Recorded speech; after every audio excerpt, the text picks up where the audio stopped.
Selamat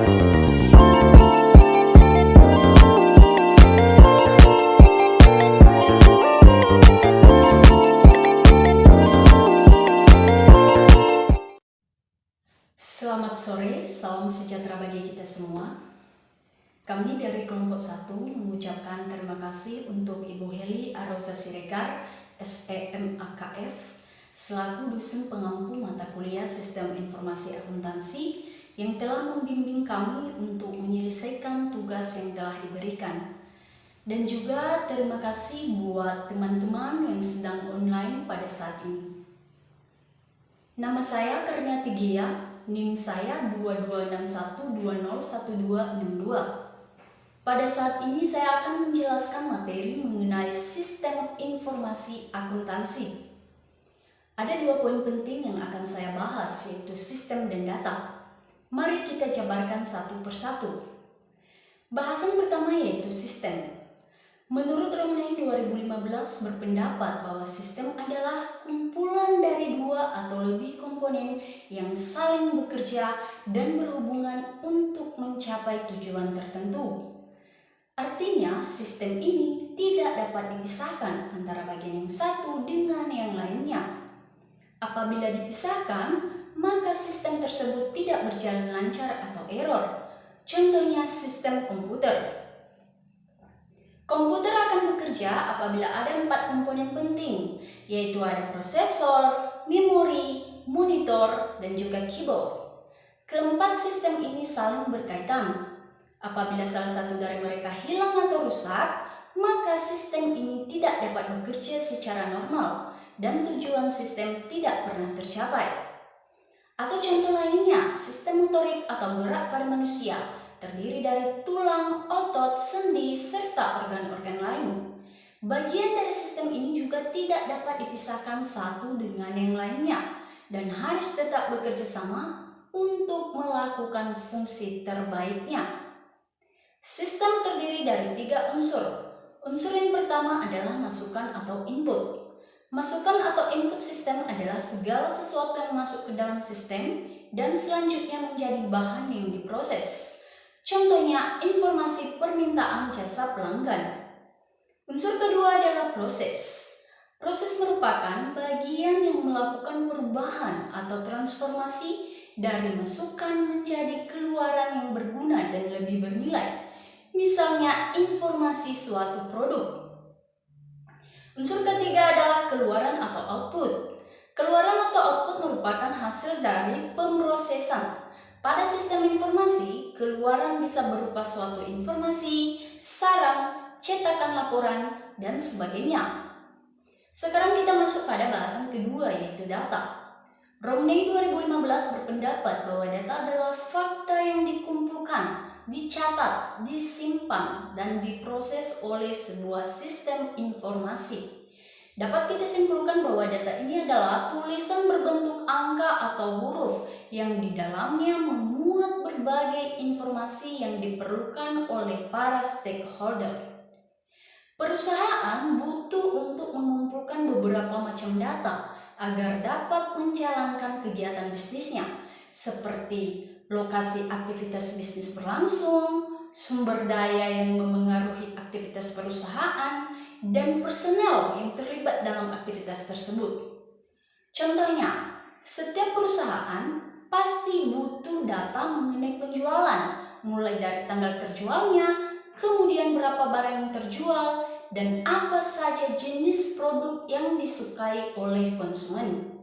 Nah, dengan adanya data dalam perusahaan, para pengambil keputusan bisa mendapatkan informasi yang tepat terhadap kebutuhan perusahaan mereka. Perkenalkan, nama saya Yudi Agustinus Simatupang dari kelas BSM 4, nomor mahasiswa 2261201270. Saya akan melanjutkan materi informasi. Informasi adalah hasil pengolahan dari data dan fakta yang berhubungan, yaitu yang sedemikian rupa sesuai dengan kebutuhan pengguna, serta yang dapat membantu pengguna dalam pengambilan keputusan. Ciri informasi berkualitas. Ciri informasi berkualitas terdiri dari 4, yaitu 1. Akurat. Akurat adalah informasi yang disampaikan benar dan tepat. 2. Tepat waktu, sesuai dengan jadwal yang direncanakan. 3. Relevan. Relevan adalah informasi yang sesuai yang diinginkan. 4. Lengkap. Informasi yang diberikan harus lengkap, tepat, dan benar. Dan sistem informasi. Sistem informasi merupakan sebuah susunan dari orang, aktivitas, data, jaringan, dan teknologi yang terintegritas, yang berfungsi untuk mendukung, meningkatkan operasi sehari-hari sebuah bisnis. Juga menyediakan kebutuhan informasi, pengambilan keputusan oleh manajer. Dan ada 2 tipe sistem informasi, personal dan multi-user. Personal adalah pribadi yang informasinya secara langsung. Multi-user adalah sejenis perangkat aplikasi yang memperoleh akses oleh beberapa pengguna dalam waktu yang bersamaan ke sistem operasinya tersebut. Sekian dan terima kasih. Baik, nama saya Linda, NIM 2261201218. Saya akan melanjutkan presentasinya, yaitu sistem akuntansi dan sistem informasi akuntansi. Menurut Mulyadi tahun 2013, sistem akuntansi adalah organisasi formulir, catatan, dan laporan yang dikoordinasi sedemikian rupa untuk menyediakan informasi keuangan yang dibutuhkan oleh manajemen dalam mengelola perusahaan. Ada unsur-unsur sistem akuntansi, yaitu formulir. Formulir merupakan dokumen yang digunakan sebagai dasar untuk mencatat transaksi-transaksi yang terjadi pada perusahaan. Formulir sering disebut sebagai istilah dokumen, media, ataupun bukti transaksi. Contohnya, faktur penjualan, kwitansi, dan lain-lain. Yang kedua, yaitu jurnal. Merupakan contoh akuntansi, catatan akuntansi. Pertama, yang digunakan untuk mencatat, mengklarifikasikan, dan meringkas data keuangan dan data lainnya. Jurnal dapat dibedakan menjadi 2, yaitu jurnal umum dan jurnal khusus. Yang ketiga yaitu buku besar. Buku besar adalah catatan akuntansi yang kedua dan yang terakhir. Di dalam buku besar terdapat kumpulan rekening-rekening real, yaitu neraca, dan rekening nominal, yaitu laba rugi. Klasifikasi rekening yang ada dalam buku besar terancang memuat rincian yang lebih detail dan rekening di buku besar dari rekening di buku besar. Yang keempat yaitu buku pembantu. Rincian rekening di buku besar terinci, sering disebut dengan rekening buku pembantu. Pada umumnya, tidak semua rekening dalam buku besar perlu dibuat dalam buku pembantu. Hal ini disesuaikan dengan kebutuhan perusahaan. Berikut contoh-contohnya yaitu buku pembantu piutang, buku pembantu persediaan, buku pembantu utang, dan yang terakhir, yang keempat, buku pembantu biaya overhead pabrik. Yang kelima yaitu laporan keuangan. Laporan keuangan adalah alat bagi suatu bagian dalam perusahaan untuk mempertanggungjawabkan tugas-tugasnya. Laporan yang merupakan hasil akhir dari proses akuntansi adalah laporan keuangan. Laporan keuangan terdiri dari laba rugi, laporan perusahaan ekuitas, neraca, laporan arus kas, dan catatan atas laporan keuangan. Selanjutnya yaitu manfaat teknologi informasi dalam akuntansi. Ada beberapa, yaitu menjadikan. Yang pertama yaitu menjadikan pekerjaan lebih mudah. Yang kedua, bermanfaat untuk mengelola data transaksi ekonomi perusahaan yang telah diinput oleh pemakai dari otomatisasi pemrosesan komputer menjadi laporan keuangan perusahaan. Yang ketiga, menambah produktivitas. Yang keempat, mempertinggi efektivitas. Dan yang terakhir, mengembangkan kinerja perusahaan. Selanjutnya, saya akan menjelaskan sistem informasi akuntansi. Sistem informasi akuntansi memiliki pengertian. Saya ambil dari Botnard dan Hotward tahun 2012, yaitu kumpulan sumber daya yang didesain untuk mentransformasikan data keuangan dan data-data lainnya menjadi informasi. Tujuan sistem informasi akuntansi yaitu untuk menyediakan informasi yang diperlukan dalam mengambil keputusan yang dilaksanakan oleh aktivitas yang disebut pemrosesan informasi. Sebagian dari keluaran yang diperlukan oleh pemrosesan informasi disediakan oleh sistem pemrosesan transaksi, seperti laporan keuangan dari sistem pemrosesan transaksi, namun sebagian besar diperoleh dari sumber lain, baik dari dalam maupun dari luar perusahaan. Sekian presentasi dari saya. Terima kasih. Bye-bye. Baiklah, perkenalkan saya Indah Angela Huta Barat dengan NIM 2261201243. Di kesempatan kali ini saya akan melanjutkan materi kami tentang jenis-jenis sistem informasi dan value chain. Secara garis besar, sistem informasi terbagi menjadi dua, yaitu sistem informasi akuntansi dan sistem informasi manajemen. Perbedaan antara kedua sistem tersebut dapat dilihat dan terletak pada konsep transaksi, di mana pengertian daripada konsep transaksi adalah suatu peristiwa yang memiliki efek bagi organisasi dan diproses oleh sistem informasi sebagai suatu unit kerja. Transaksi pula dibagi menjadi dua, yang pertama transaksi finansial, yaitu suatu peristiwa ekonomi yang berdampak langsung pada aset, sementara transaksi non-finansial yaitu suatu peristiwa yang berdampak langsung namun dia tidak dapat tergambar dalam suatu neraca. Contoh daripada aktivitas sistem informasi manajemen adalah portfolio management system, capital budgeting system, analysis market, project analysis, warehouse organization and schedule, job scale and tracking system, dan lain sebagainya. Selanjutnya saya akan membahas materi kami yang kedua, yaitu tentang value chain. Value chain secara garis besar yaitu terdiri dari primer dan pendukung. Primary activities yaitu sebagai inbound logistik, aktivitas berupa penerimaan, penyimpanan, dan pendistribusian bahan yang berupa input. Yang kedua ada operation, aktivitas transformasi dalam mengubah input menjadi barang atau jasa. Yang ketiga ada outbound, logistik. Dan yang keempat ada market and sales, dan yang terakhir ada service. Service di sini adalah aktivitas pendukung setelah penjualan atau post sales yang diberikan pada konsumen seperti reparasi atau fungsi dari main stage.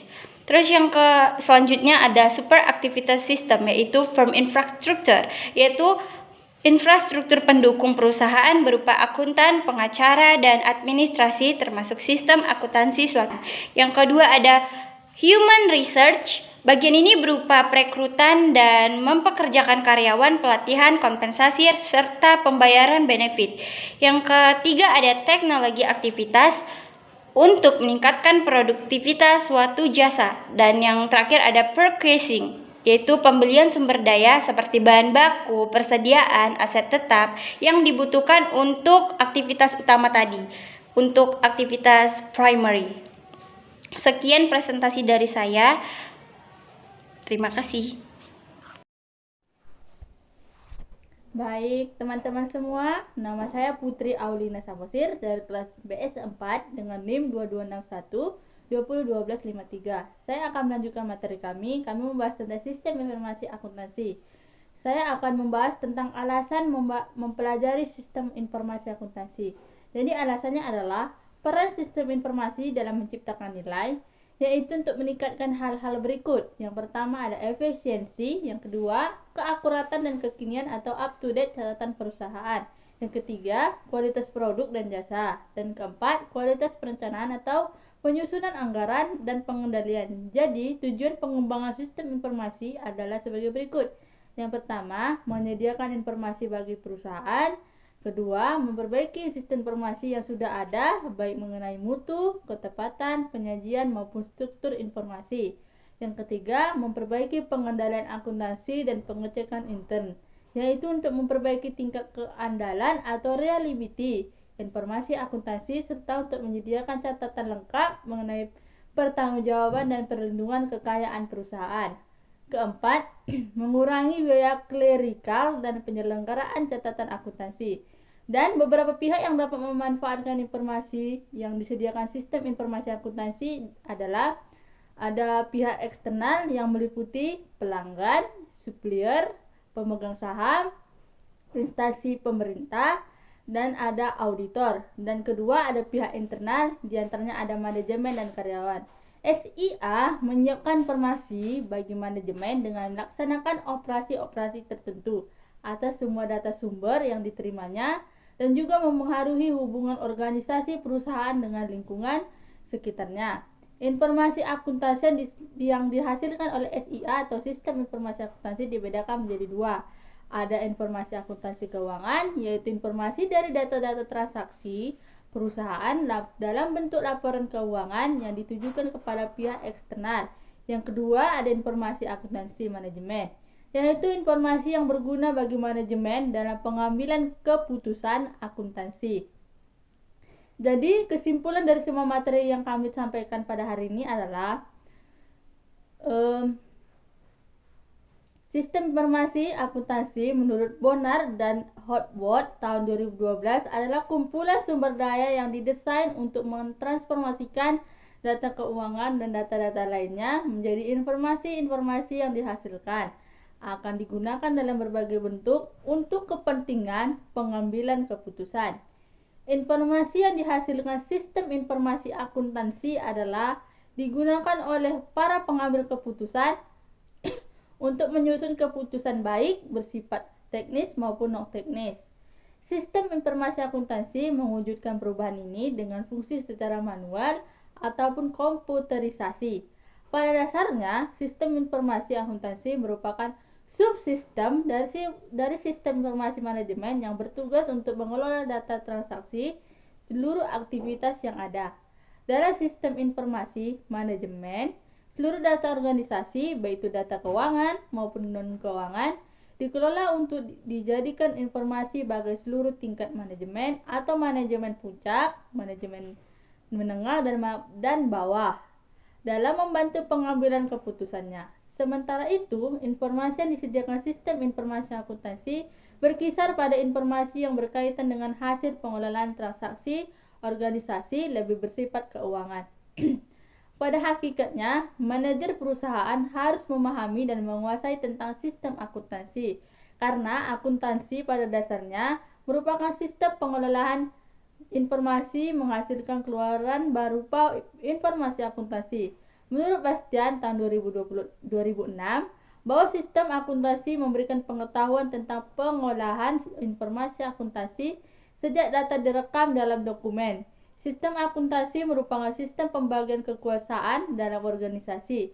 Perusahaan melalui proses data keuangan, mulai dari catatan akuntansi sampai dengan penyajian informasi dalam laporan keuangan akuntansi, melaksanakan kegiatan pengumpulan dan pengolahan data yang berhubungan dengan kegiatan perusahaan untuk disajikan sebagai informasi yang dituju kepada pihak internal dan eksternal.